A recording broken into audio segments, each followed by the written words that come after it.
Welcome to Women's Sports Weekly, where women's sports happen every day, but we talk about it once a week. I'm Danielle. And I'm Carolyn. Women's Sports Weekly is a podcast where we discuss the latest news, explore interesting stories, and share our love for women's sports. Follow us on Instagram, YouTube, and TikTok at Women's Sports Weekly Pod. Follow us and rate us on Spotify and Apple Podcasts. Send us an email at womensportsweeklypod@gmail.com, and we may feature your email in the LEZ, the Listener Experience Zone. Yeah, so send us questions, comments. We're happy to talk about them on the pod. Any topics you want us to cover, we love hearing from our listeners. Yeah, so we can LEZ it up. We have something very exciting to share. I'll drum roll. You do it. No, you can share. We have merch. I'm so excited about this. We have Women's Sports Weekly merch, and it is currently up for pre-order. We are starting with t-shirts, and they are awesome. Mm-hmm. Lots of good options to choose from. You can choose from purple tie-dye, black, white, or gray. You can get all four if you'd like. That would be a lot. We are doing this pre-order style. So you can head over to our Instagram at Women's Sports Weekly Pod and click on the link tree. In the link tree, you'll find a pre-order form, and you can Venmo me, Carolyn, or PayPal me, and all the details for Venmo and PayPal are on that form. We'll also include the pre-order form in our show notes of the podcast, so you can also click there if you'd like to access it. The t-shirts are $35 and then $5 for shipping. So we're going to ship them ourselves, so we're going to try to keep the shipping costs as low as we can, but it will be $5 per shirt. If you live in Denver, you can coordinate a pickup with us. If you live in Denver only. And we'll only meet you in Denver too. Yes. But we'll figure something out. And we won't deliver to you, but it is a good way if you don't want to pay for shipping. And you know, we frequent the same spots all the time. So if you're at the 99ers, we can drop off a shirt there and you can pick it up. For sure. The pre-order form does close on Friday, April 18th. So you have some time, but go in, go fill out a form, go get a Women's Sports Weekly t-shirt. I would die if we saw a Women's Sports Weekly t-shirt out in the wild. That would be pretty cool. We anticipate you will receive your shirt around mid-May, but we will provide a better update once we receive the shirts and figure out how long the shipping will take. Are you going to get one in every color? Ooh, I'm tempted. Also, to speak to the quality of the shirts. So I know that people want to know what those are made out of. And so on our Instagram post, we have the specifications, how big they are. But I will say that the black, gray, and white ones, those are the comfort color, and they do run a little bit bigger. So that's something to keep in mind. I like that. It's more of an oversized feel. And then the tie-dye one runs a little bit closer, true to size. So something to keep in mind as you're thinking about what shirts you want. Depending on how you like your shirts, you'll have to pick the sizing that's right for you. Also, this week, Run Club is still happening on Thursday. We unfortunately will not be there because we will be in Tampa for the Final Four, which we are super pumped about, but we are bummed about missing Run Club this week. That being said, it's still happening. We spoke to someone in Run Club and they're happy to lead the group for us, which we're very thankful for. So shout out to Danielle. And we will still have a secret word this week. So if you are going to Run Club and you let the bartenders know the word is Tampa, you will get 50% off your first draft. Head over to Run Club. It's a good time. Yes, and all our details are on our page. It is at the 99ers Sports Bar. Check out our Instagram, and we will post the details this week as well. Let's get into the highlight reel for this week, but we are starting with a major lowlight. JuJu Watkins tore her ACL in USC's 96-59 second round win over Mississippi State. This was horrible. It was terrible. I was watching live. You were brushing your teeth, and I just started screaming down the hall. And you were like, what? And I knew it. Yeah. I knew. And I said, JuJu's down. She got hurt bad. It's her knee. And you were like, I was really hoping you wouldn't say that. Mm-hmm. By the way she went down and the way she reacted, I was like, this is not going to be good. No. And it wasn't. Torn ACL, just...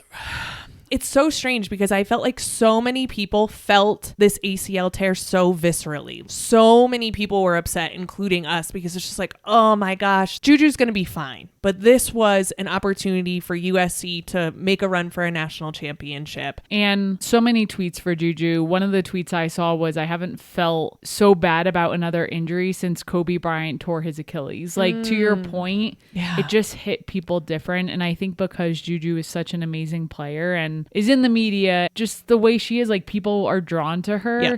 that it just really impacted a lot of people, and just anyone getting hurt is awful, and to see a player of that caliber get hurt, it just hits a little different. You just hate to see injuries. For sure. Yeah, I don't want to see my worst enemy get an injury like that. That just puts them out for so long. She started every single game of the season for USC. She was averaging almost 35 minutes a game. They only play 40. She was in the whole time. Averaged almost 25 points per game and 1.8 blocks per game as a guard. So that's big shoes to fill. Another thing I would just like to point out is ACL tears is so big in women's sports. And I've also read this week that women are up to 8 times more likely to tear their ACLs than men. And yet I think it was only 2% of the overall research done for ACLs is done on women.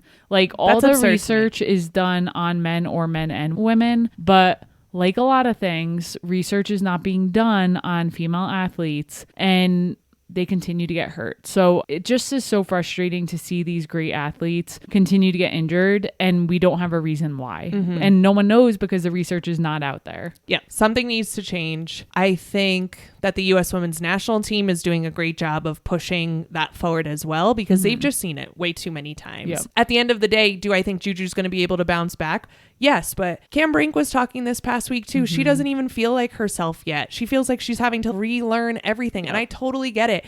And it's scary. You don't want it to happen again. Yes, we think and know that JuJu's going to bounce back, but that's also a lot of pressure on her. Recovery is hard. I don't know. I just feel so much for her. Same, especially this time of year. I saw people on the internet offering up their ACLs, offering up their knees. If someone came to me tomorrow and was like, you'll be out for 9 months, but would you give JuJu your knee? I would say 100% yes. I really would. Yeah. I don't think she wants my knees. They're pretty shitty, but that's how I truly feel. And it just sucks to see someone go down like that. USC in their Sweet 16 game was wearing JuJu shirts. Just really cool to see the support come from the team. And I know that it's probably heartbreaking for her not to be there in those moments, but wishing JuJu all the rest and recovery she needs to get back. Yeah. And to take care of herself first. For sure. Get well soon. Hopefully next year. I don't know if we'll see her back out on the court next year or 2 years. The recovery time varies, so we'll see what happens. Yeah. And take your time. Take your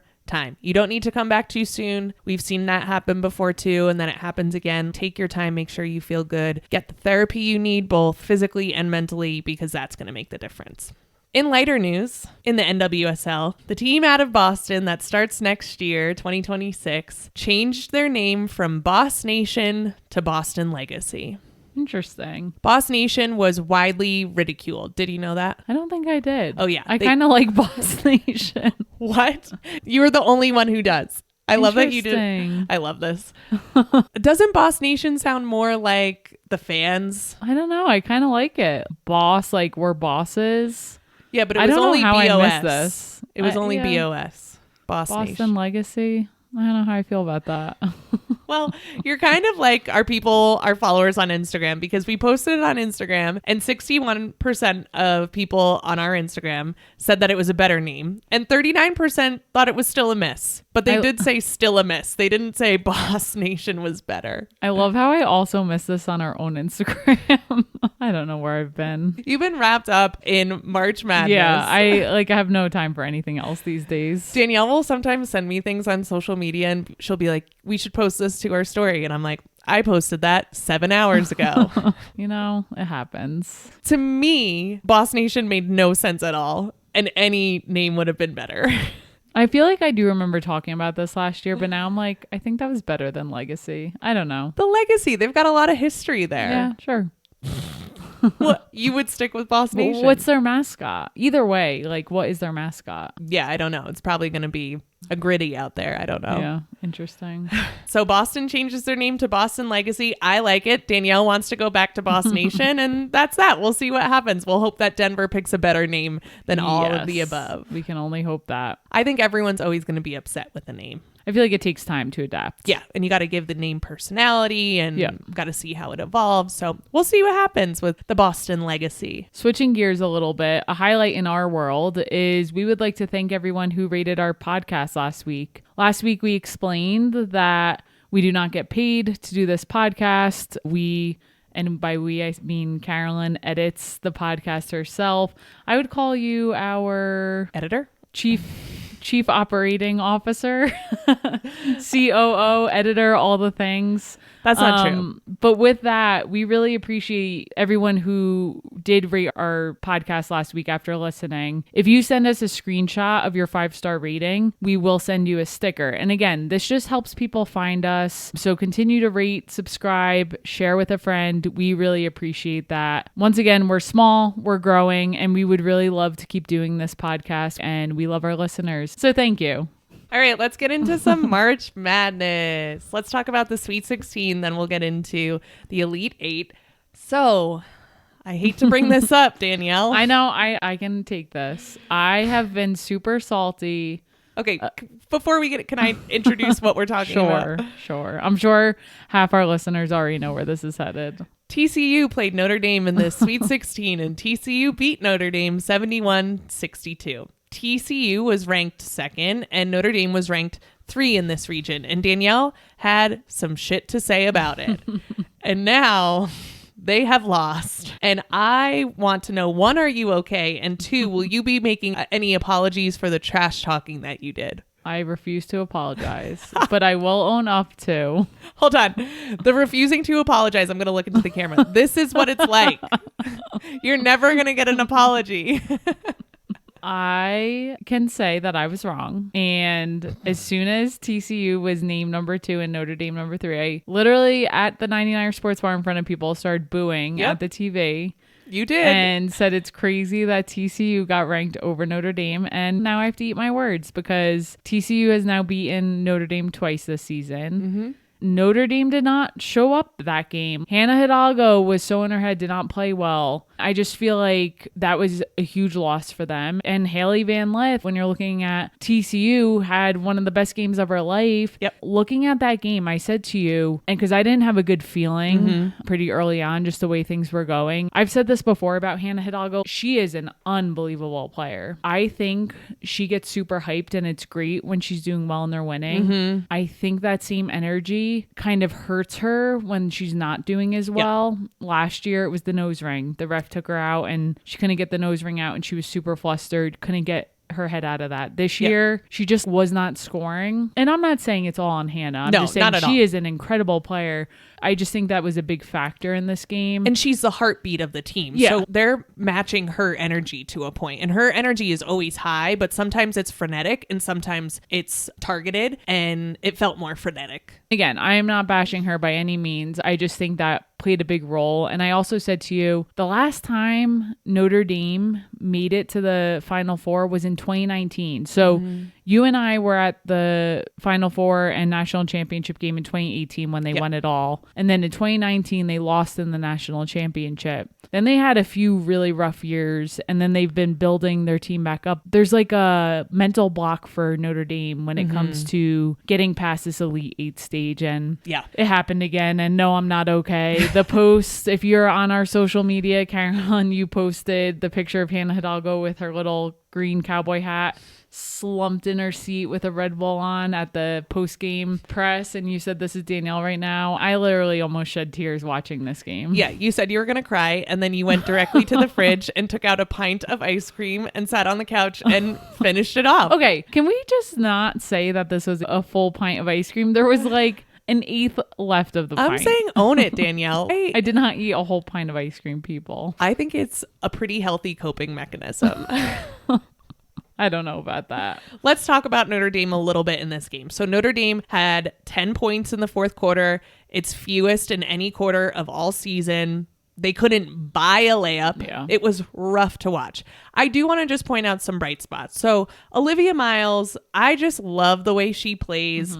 I love how she's having fun out there. And then her basketball IQ is so high. I just think she could be such a great W player. And although she didn't have the game of her life in the Sweet 16 matchup, I'm just like, wow, that is a leader out there. And I am excited for things with her. She was also playing on a bum ankle and made it work. And she's another one who's had so many injuries throughout her career, and she just keeps bouncing back. Yeah, definitely a player to look out for. Big fan of hers. And Leah Tu King on Notre Dame. Oh, she started off so well. She had 17 points and 10 rebounds. So I don't think this is the end for Notre Dame by any means. It never will be. But yeah, just a tough one. And then we've got to spend some time talking about Haley Van Lith. The girl played out of her mind. She scored 26 points, had 9 rebounds. This is TCU's first Elite 8 in program history. She was blocking players. She was giving Hannah Hidalgo the stare down. You could tell she was locked in. By herself, she outscored Notre Dame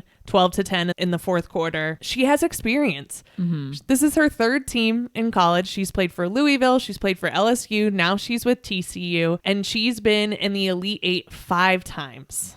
You can't deny how good she is looking at those stats. And that experience is helpful. Absolutely. Just to be in that environment, to go with the surges of the game and be able to be resilient through them, that goes such a long way. Yep. All right. We also have to talk about the elephant in the room that ESPN is just not addressing. Disclaimer, we're about to talk about Sedona Prince, and she has allegations of sexual misconduct and abuse. So if that's something that you prefer not to listen to, you can fast forward until we talk about UConn and Oklahoma. So we were listening to this game, and the broadcaster affectionately called TCU a team of misfit toys. And I was like, that is such an interesting thing to call a team when there are serious allegations against Sedona Prince, who plays for TCU, and it has not been mentioned once this entire time. I said to you, I don't think they'll go there. The bigger problem I have with this is the amount of times the camera pans to her. Yeah. I feel like she's getting more attention after all this has come out, and not negative attention. Somehow they're like praising her, even like pregame or postgame celebrations, watching her dance and them just showing so much of that. I'm like, what are we doing here? It's really bizarre. I'm like, she must have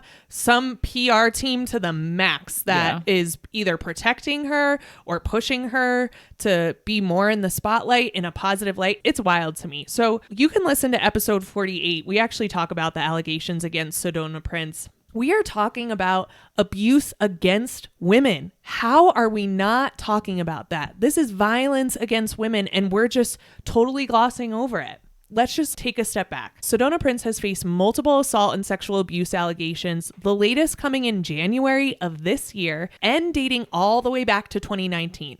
This latest one is where a TCU student reported Prince assaulted her and that Prince asked her to sign a non-disclosure agreement, which, like, what the hell? I haven't heard of people signing NDAs since, who was that horrible man? Harvey Weinstein. Like, this is crazy. You're in college and you're having people you date sign NDAs. Like, that alone to me is the biggest red flag. It's disturbing, honestly. Sedona Prince also went to the police and filed a report and said that she had been assaulted and suffered a black eye. No charges were made from either side in that.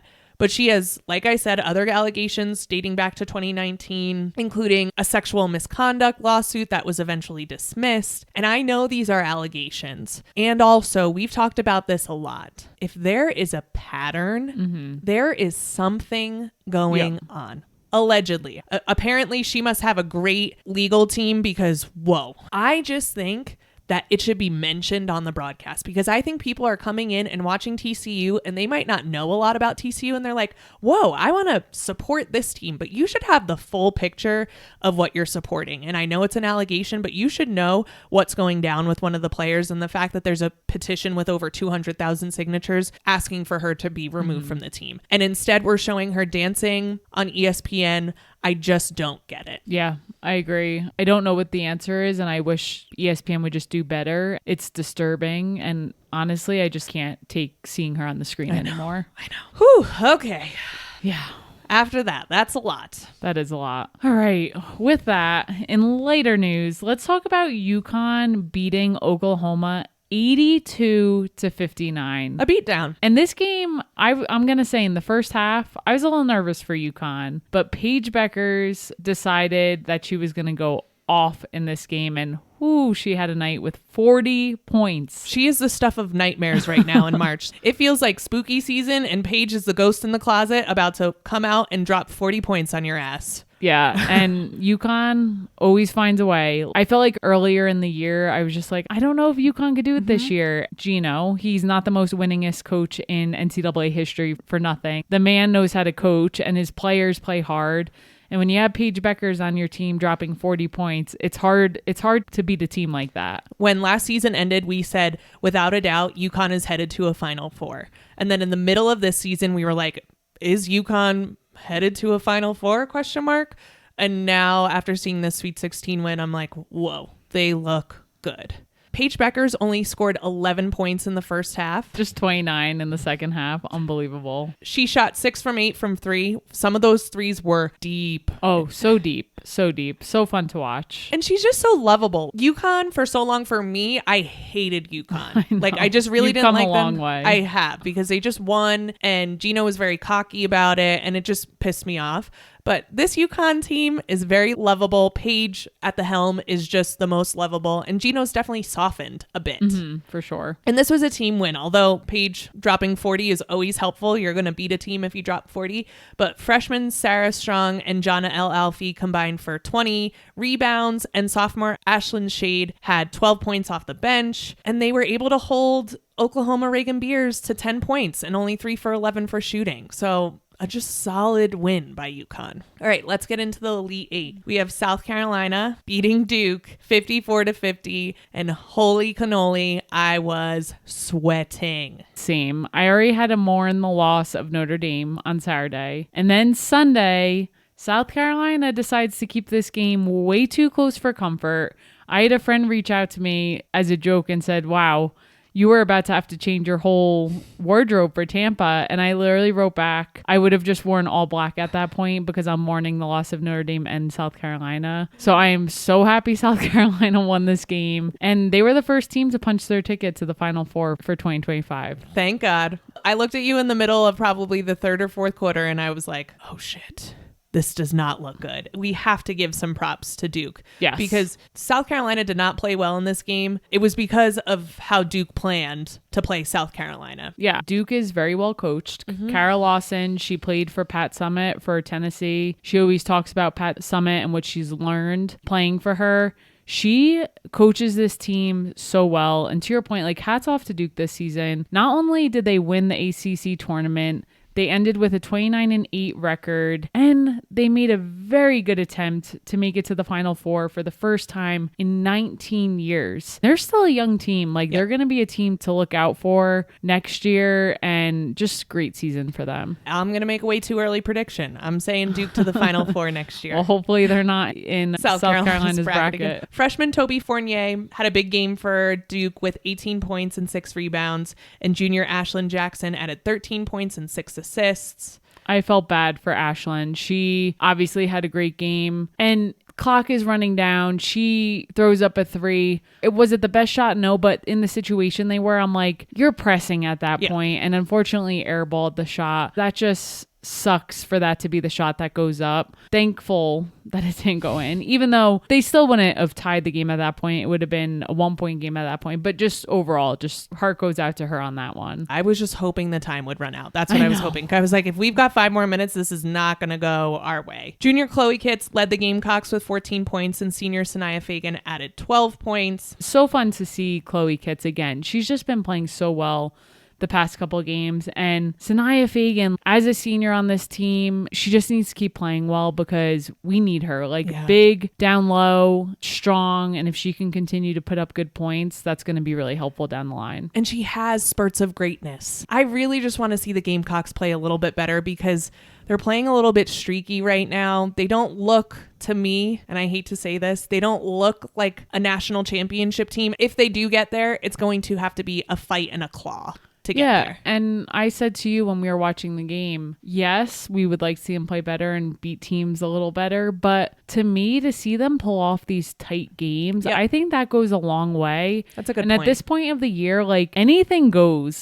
Anything could happen this time of year. So I actually like to see them winning in these tighter games, in these high stress moments. Yeah, and Dawn Staley said that after the game. They are really good at making adjustments in real time. They don't need a lot of time to do it. She tells them what to do and they make the change. Maybe I'm just trying to protect myself from thinking that another national championship could happen and I don't want to get too upset, but oh my gosh, I'm going to be so stressed at the Final Four. My heart rate at the last Final Four had to be in the 170s, 180s. I just know it's going to be that way again. It's definitely going to be tense for sure, but so pumped for our Gamecocks. So happy we get to see them there once again. So glad I get to bring my Gamecock gear to Tampa. I'm pretty sure this is only the second coach to ever bring their team to the Final Four for 5 years in a row. Oh, Gino had done that prior, and now Dawn Staley is up there. Cool. 5 in a row, Final Fours. It's really something to be proud of. And I also think making it to the Final Four, like, that's your goal, right? Obviously, you want to win a national championship, but just to be at the Final Four is such an accomplishment. And like now it's like go and have fun.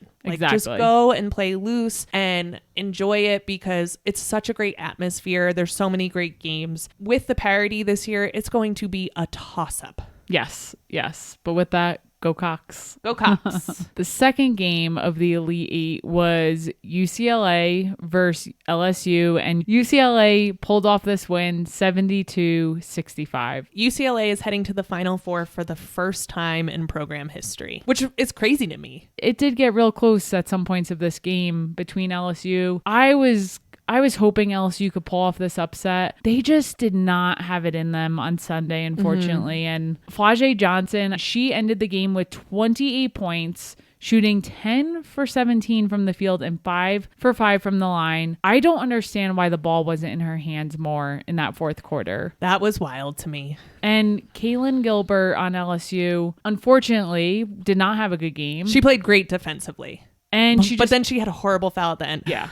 Could not make a shot, but that's just on kept Kim. Shooting. And I don't know why she was in the game. That's on Kim. You have to coach up that young player and be like, you have to get it to Flau'jae, Anissa, or Michaela Williams, which is what Rebecca Lobo said. All I'm saying is it's just a shame that Flau'jae didn't have the ball in her hands more. She played so well. Another player, senior Anissa Morrow, 15 points, 7 rebounds. What a great year. She averaged 18.8 points and 13.7 rebounds this past year. Literally a walking double-double. I love Anissa Morrow. I think she's going to be great in the W2. Excited for what's ahead for her. And now let's talk about UCLA a little bit. UCLA, Gabriela Yaquez led the Bruins with 18 points and 8 rebounds. Junior Lauren Betts added 17 points and 7 rebounds after only playing 6 minutes in the first half due to foul trouble. That's crazy to me. The fact that they were able to weather the storm without her in, I was like, whoa, this is going to be hard for LSU to do. And that was pretty telling for me in the first half. LSU could not go on a run without Betts in. And I was like, if they can't capitalize without her in the center, it just would have been extremely difficult for them to pull that off. Betts to me also just looks more confident. She was talking to her team in a timeout, like really taking control. She's been more vocal on the court. She was also, and I don't see Lauren Betts do this often, she was trash talking on the court a little bit, giving the too short, just being a little bit more vocal. And I like to see it. I think she's getting a little bit more confident. We talked about her and how sometimes I think she thinks too much, but in this game, I thought she would catch the ball, feel the defense, and then make a decision, which I thought was great. She wasn't pre-planning in her head, which it sometimes looks like, and I just don't know who's going to stop her. We were saying that on Sunday while watching the game. When she's on like that, and just with her strength and her height, I really don't know which player on which team can stop that. And UCLA is another team that I have not been the kindest to this year, saying I don't think they're as good as everyone says they are. I just have to stop talking, I think. You know, I meant to say this during when we were talking about Notre Dame. Sometimes my fandom for certain teams, listen, I'm not an analyst here. At the end of the day, we're fans of the game who love it so much that we want to bring our love to other people. And just yap about it. I'm not perfect. I have my biases. UCLA continues to prove me wrong. Do I want them to win a national championship? Absolutely not. And I'm also sitting here saying, like, someone has to prove to me, like, USC beat them twice this year, but without JuJu, someone has to prove to me that they can beat them. So it's going to be an interesting Final Four. If you had to choose, would you rather it be UCLA or TCU? UCLA. Don't even get me started. Okay, fine. If it came down to UCLA and TCU, Danielle's going to be a UCLA fan. Honestly, I had the best weekend this past weekend just watching basketball games, working out in between, taking our dog on a walk, jumping in the sauna blanket, lifting some weights. It was like my ideal weekend. It's been great. Once again, I think I have bed sores from sitting on the couch so much watching games. I will say, though, we did get up and move our bodies a little bit. Oh, I know we move. It's just like movement and then you sit there for hours, Yeah. but I wouldn't change it. All right, let's get into what we're looking forward to this week. The Final Four is set. It is South Carolina, UCLA, UConn, and Texas. South Carolina plays Texas in the Final Four. This is a rematch of the SEC final. Oh, it always makes me nervous when two teams from the same conference come together to play in the Final Four because I'm like, they know each other so well and both these teams are just so good. I don't like teams playing too many times against each other. I just think it could get real hairy real fast. So I am nervous. Yeah, me too. So as a reminder, South Carolina beat Texas twice this past year and lost to them once. South Carolina did win the SEC tournament over Texas. So this matchup is going to be, I'm going to say, nerve-wracking as South Carolina fans. And I just think it's going to be a really good game. Let's get into the other matchup. The other matchup is UCLA versus UConn. UConn beats USC. I made a mistake last week in our fact check. I said that UConn beat USC, and that never happened this season. You know, we both had some, what's the word when you lose your memory? Amnesia? Yeah, I think we both had some amnesia because same with TCU Notre Dame, and I also forgot who won this year. I know. It happens. It's been a long year. There's been so many good games. But UConn beats USC to make it to the Final Four. I know one thing. My dad is going to be so happy. He's coming to the Final Four with us. He gets to see his UConn Huskies battle it out with UCLA. And you know what? I'm rooting for UConn this year to beat UCLA. I kind of hope it comes down to UConn and South Carolina in the finals because as like part of our family, that is going to be the ultimate matchup. Yeah, we won't be able to sit next to each other, but that would be fun to have it happen. It really would be. So these matchups are just going to be wild. I'm curious to see how Sarah Strong is going to do against Lauren Betts down in the post. You have a junior and a freshman, both really solid players. I don't know. The way UConn's been playing, I think they could do it. Well, let's stay on this train and tell us what you're looking forward to this week. I'm looking forward to the Final Four. The semifinal games are this Friday, April 4th at 7 p.m. and 9:30 p.m. Eastern on ESPN. And the finals are on Sunday, April 6th at 3 p.m. Eastern on ABC. We will be there in person. Look for us. I am so excited once again to go to a Final Four. Oh, cannot wait. That means in next week's episode, we're going to just cover the Final Four. And then I promise, if you love to listen to us for other sports, we will get into other sports, but just give us another week, okay?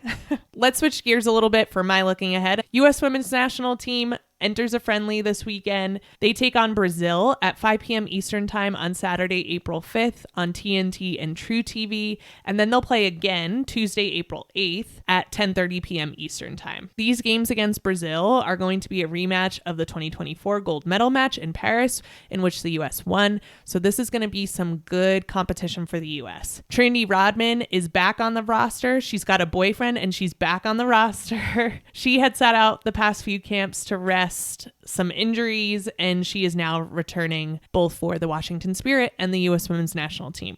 And she did hard launch her relationship with tennis hottie Ben Shelton. Good for them. And I'm glad to see her back. Just two beautiful humans. Athletic. So much muscle. Unreal.